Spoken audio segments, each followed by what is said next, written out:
एक घने जंगल में एक मुकार और लालची भेड़िया रहता था। एक रोज वो अपनी पीठ पूजा में लगा हुआ था कि एक हड्डी उसके हलक में फंस गई। भेड़िए ने उसे बाहर निकालने की बहुत कोशिश की मगर कामयाब न हो सका। उसके हलक की तकलीफ मुसलसल बढ़ रही थी।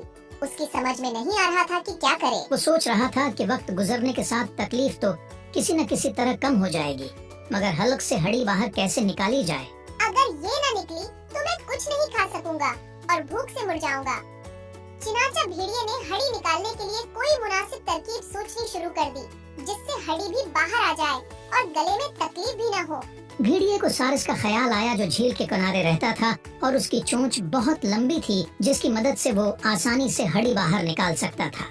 भेड़िया सीधा सारिस के पास पहुंचा और कहा, मेरे प्यारे दोस्त, मुझे तुम्हारी मदद की जरूरत है। मेरे गले में हड्डी फंस गई है।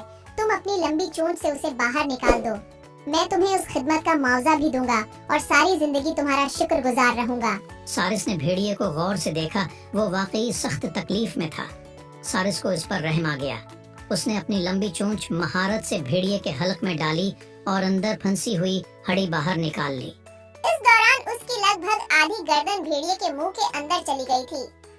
भेड़िया बहुत खुश था। उसकी तकलीफ अब खासी कम हो गई थी। अब मुझे मेरे उस काम का मुआवजा दे दो। सारिस ने संजीदगी से कहा तो भेड़िए के तीवर बदल गए। कैसा मुआवजा?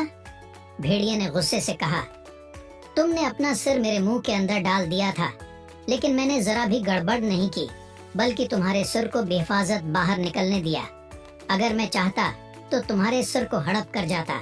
क्या मेरी इस मेहरबानी का तुम्हें कोई एहसास नहीं है? बेहतर यही है कि तुम मेरी नजरों से दूर हो जाओ। ऐसा न हो कि मेरा इरादा बदल जाए और मैं तुम्हें खा जाऊं।